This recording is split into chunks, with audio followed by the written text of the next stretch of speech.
समुद्राच्या मध्यभागी एक अशी नगरी जिथे भिंती सोन्याच्या होत्या, रस्ते चमकत होते आणि जिथे देवसुद्धा जाण्यास घाबरत होते.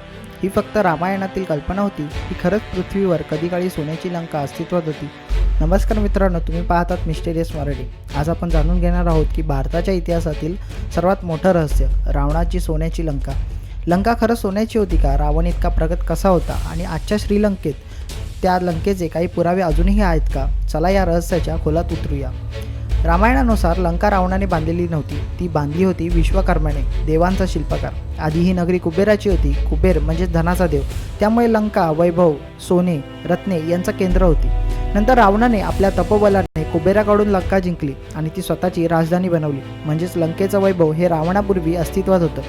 इथे सगळ्यात मोठा प्रश्न येतो की लंका खरंच सोन्याची होती का? तर रामायणात उल्लेख आहे की हेममय प्रासाद, स्वर्णजडित रस्ते, रत्नांनी जडलेली नगरी. पण इतिहासकार सांगतात की संपूर्ण शहर सोन्याचं असणं हे अशक्य आहे.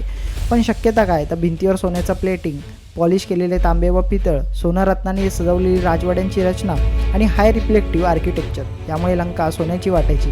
रावण फक्त राजा नव्हता, तो होता महान शास्त्रज्ञ, खगोलशास्त्रज्ञ, आयुर्वेद तज्ज्ञ आणि विमानशास्त्राचा जाणकार. लंकेतील प्रगत गोष्टी म्हणजे पुष्पक विमान, त्यानंतर advance drainage system, multilevel palaces, समुद्राच्या लाटांपासून संरक्षण करणारी भिंत आणि नैसर्गिक आपत्तीपासून सुरक्षित शहर. आज जे कन्सेप्ट मॉडर्न सिटीजमध्ये आहेत त्याचं प्रिमेटिव्ह व्हर्जन हे लंकेत होतं. आजची श्रीलंका म्हणजे प्राचीन लंका. बऱ्याच पुरावे हो असे सांगतात. रामसेतू, वाल्मिकी रामायणातील वर्णन, समुद्राखाली सापडलेले एन्शियंट स्ट्रक्चर, श्रीलंकेतील अनेक ठिकाणांची नावे. नासानेही मान्य केले की रामसेतू हे नैसर्गिक नसून मॅनमेड स्ट्रक्चर असण्याची शक्यता आहे. राम-रावण युद्धानंतर रावणाचा अंत झाला, बिभीषण हा राजा झाला. पण पुराणांनुसार लंका ही हळूहळू समुद्रात बुडाली. भूकंप, समुद्राची पातळी वाढ आणि नैसर्गिक आपत्ती.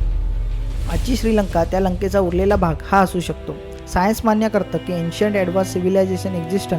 भारत श्रीलंका भागामध्ये मॅसिव्ह टेक्नॉनिक चेंजेस आणि समुद्राखाली बुडालेली शहरे. सायन्स अजूनही संपूर्ण सत्य मान्य करत नाही, कारण उत्खनन अजूनही अपूर्ण आहे. रावणाची सोन्याची लंका ही फक्त कथा नव्हती, ती एक प्रगत संस्कृतीची आठवण होती. तुम्हाला जर व्हिडिओ आवडला असेल तर व्हिडिओला लाईक करा, शेअर करा आणि सबस्क्राईब करायला विसरू नका.